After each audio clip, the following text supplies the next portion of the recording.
माझी घरमालकीण पूर्णपणे नशेत धुंद होती. मी तिला माझ्या खांद्याचा आधार देऊन तिच्या बेडरूमपर्यंत नेले आणि तिला बेडवर झोपून दिले. ती अजिबात होशात नव्हती.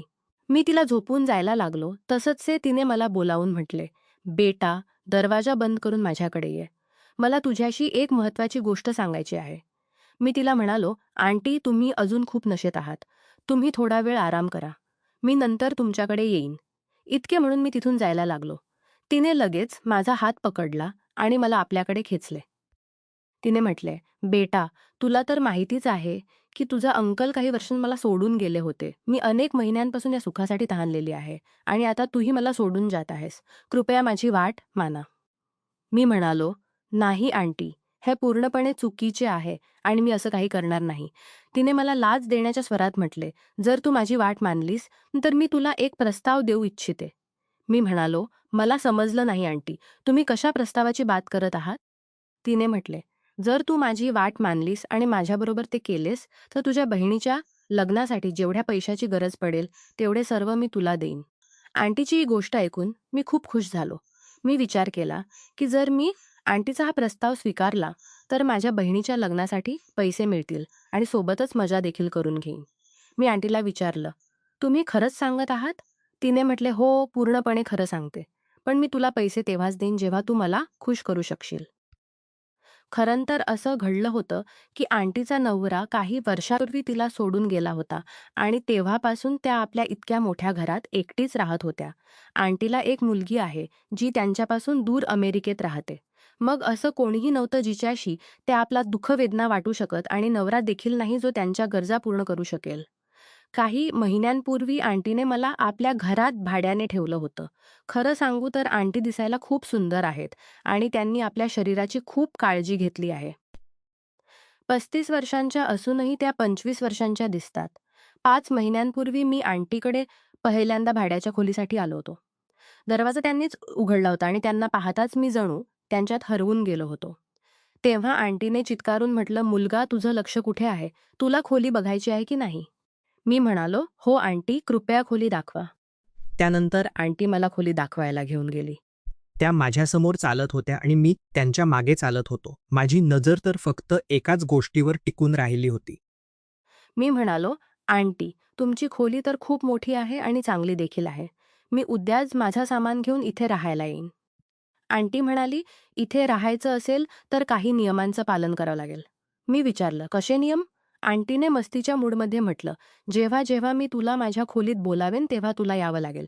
मी तुला जे काही करायला सांगेन ते सर्व तुला करावं लागेल." मी म्हणालो, "ठीक आहे आंटीजी, मी तुमच्या चांगल्या गोष्टी मानतो. पण मी तेच विचारत होतो की अचानक आंटीला काय झालं आहे? त्या माझ्याशी अशा पद्धतीने का बोलत आहेत?" मलाही काही त्रास नव्हता कारण त्या खरंच खूप सुंदर होत्या. त्यांना पाहून मलाही काहीसं वाटू लागलं होतं. दुसऱ्याच दिवशी मी माझा सगळा सामान घेऊन राहायला आलो होतो. संध्याकाळी आंटीने मला आपल्या खोलीत बोलावलं. जेव्हा मी त्यांच्या खोलीत गेलो तेव्हा मी पाहिलं की आंटी काही फोटो बघत होत्या आणि त्यांच्या समोरच्या टेबलावर दारूची एक बाटली ठेवलेली होती. त्यांनी मला पाहून म्हटलं, "या बेटा, माझ्याकडे येऊन बसा." आणि आम्ही दोघे बोलू लागलो. त्यांनी मला म्हटलं, "तुझा सगळा सामान सेट झाला आहे की अजून काही बाकी आहे?"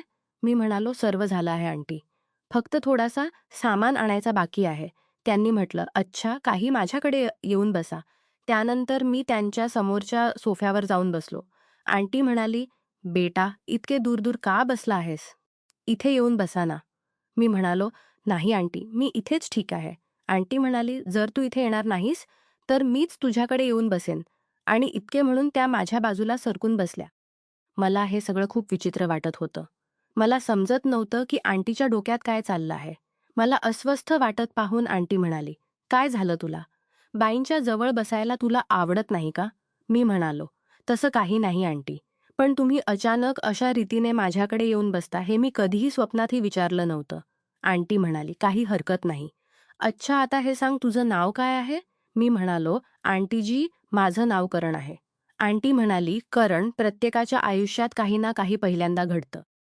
आणि बोलत बोलत त्यांनी माझा हात पकडला, पण मी त्यांना काही बोलूही शकलो नाही. आंटी म्हणाली, "करण, तुला तर माहितीच आहे ना की माझ्या नवऱ्याने मला 1 वर्षापूर्वी सोडून गेला होता आणि तेव्हापासून मी पूर्णपणे एकटी झाले आहे."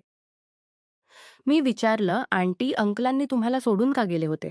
आंटी म्हणाली, "जेव्हा माझी मुलगी जन्माला आली, तेव्हा डॉक्टरांनी मला सांगितलं होतं, की आता मी दुसऱ्यांदा कधीही आई होऊ शकणार नाही." आणि ही गोष्ट ऐकून माझा नवरा खूप उदास झाला होता, कारण त्यांना नेहमी एक मुलगा हवा होता. काही महिने गेल्यानंतर त्यांनी मला सांगितलं, की कारण मी त्यांना कोणताही वारस देऊ शकत नाही. म्हणून ते मला सोडून दुसरं लग्न करायला जात आहेत. मी त्यांना खूप समजावलं होतं, की आजच्या काळात मुलगा की मुलगी यात काही फरक नाही. जे काम एक मुलगा करू शकतो, ते मुलगी देखील करू शकते. आमची मुलगी देखील आम्हाला ते सर्व सुख देऊ शकते, जे एक मुलगा देऊ शकतो. पण त्यांनी माझी कोणतीही गोष्ट मानली नाही आणि आम्हाला दोघांना सोडून गेला होता. मी त्यांच्या मुलीविषयी कधीही ऐकलं नव्हतं. मी त्यांना विचारलं, "आंटी, तुम्ही तर आपल्या घरात एकटेच राहता. तुमची मुलगी कुठे आहे?" आंटी म्हणाली, "ती अभ्यास करण्यासाठी अमेरिकेला गेली आहे." थोडा वेळ अशीच बोलत राहिलो. मग मी तिथून निघालो. कारण मला सकाळी ऑफिसला जायचं होतं. एक दिवस जेव्हा संध्याकाळी मी ऑफिसमधून परत आलो, तेव्हा मला आंटीच्या खोलीतून काही आवाज येत असल्याचं ऐकू आलं. आवाजांवरून असं वाटत होतं, की कोणी आंटींबरोबर ते सर्व करत आहे. आधी मला वाटलं, की कदाचित आंटी काही काम करत असतील आणि तेच विचारून मी माझ्या खोलीत गेलो. थोड्या वेळाने जेव्हा मी परत आलो, तेव्हा मी ऐकलं, की ते आवाज अजूनही येत आहेत. त्यानंतर मी आंटीच्या खोलीत चुपचाप झाकून पाहिलं तर माझे होश उडून गेले. आंटी एक मोठासा वांगे घेऊन स्वतःला संतुष्ट करत होत्या. मला तर स्वतःच्या डोळ्यांवर विश्वासच बसत नव्हता, पण तरीही मी थोडा वेळ तिथे उभा राहून ते पाहू लागलो. मी देखील त्या खूपसुरत दृश्याचा आनंद घेऊ लागलो. तेव्हा आंटी आपलं काम पूर्ण करून बाहेर यायला लागल्या. त्यांना बाहेर येतीत पाहून मी लगेच तिथून पळून गेलो. मी विचार करू लागलो, की आंटी या वयात देखील खूप मेहनती आहेत. जेव्हापासून मी त्यांना वांग्याचा वापर करताना पाहिलं होतं, तेव्हापासून माझ्या मनात त्यांच्याबद्दल आदर वाढला होता. एक संध्याकाळची गोष्ट आहे की मी बाजारात जात होतो. तेव्हा आंटी माझ्या खोलीत आली आणि म्हणाली, "बेटा, बाजारात जात आहेस?" मी म्हणालो, "हो आंटी, थोडी भाजीपाला विकत घ्यायला जातोय." आंटी म्हणाली, "बेटा, माझ्यासाठी देखील 1 किलो वांगे घेऊन ये." मी म्हणालो, "ठीक आहे, घेऊन येईन आंटी." आणि इतके म्हणून मी बाजारात गेलो. जेव्हा मी परत आलो, तेव्हा आंटीने मला चहा प्यायला आपल्या खोलीत बोलावलं. मी तिथे बसून चहा प्यायला लागलो. तेव्हा माझ्या वडिलांचा फोन आला. त्यांच्याशी बोलल्यानंतर मी थोडा तणावात आलो होतो. माझ्या चेहऱ्यावर तणाव पाहून आंटीने मला विचारलं, काय झालं बेटा? वडिलांशी बोलल्यानंतर तू थोडा उदास दिसू लागलास. मी त्यांना सांगितलं, काही नाही आंटी. बहिणीचं लग्न ठरलं आहे. पण अजूनपर्यंत तिच्यासाठी दहेजाची व्यवस्था होऊ शकली नाही. मुलाच्या लोकांनी "दहेजात 25 लाख रुपये मागितले आहेत, पण अजून आम्ही फक्त 5 लाख जमा करू शकलो आहोत. बस इतक्याच गोष्टीची चिंता मला आणि माझ्या कुटुंबाला खात आहे." आंटी म्हणाली, "मी तुझी मदत करू शकते, पण त्याच्या बदल्यात तुलाही माझं एक काम करावं लागेल." मी म्हणालो, "आंटी, मी पैशासाठी कोणतंही काम करायला तयार आहे." आंटी म्हणाली, "तू माझ्याशी लग्न कर. मग मी तुला आणि तुझ्या कुटुंबाला कधीही पैशाची कमतरता येऊ देणार नाही." मी त्यांची गोष्ट ऐकून हैराण झालो. मी म्हणालो, "तुम्ही हे काय बोलत आहात आंटी? मी तुमच्याशी लग्न कसं करू?"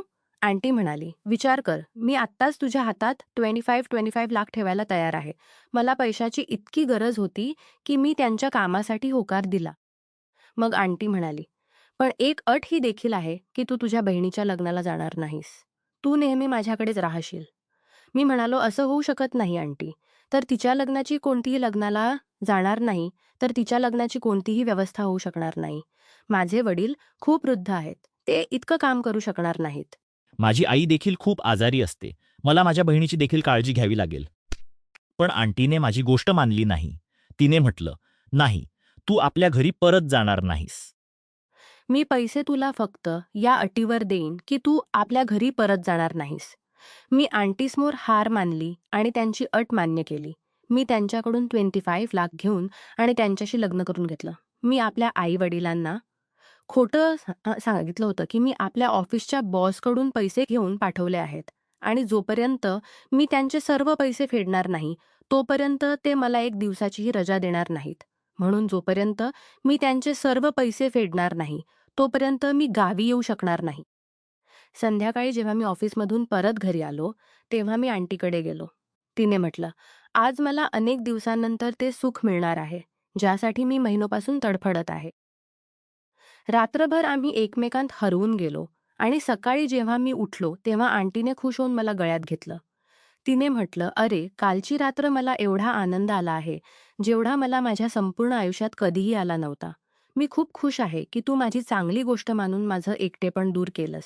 मी त्यांच्याशी अडकून गेलो होतो, कारण मला माझ्या बहिणीसाठी पैशाची गरज होती.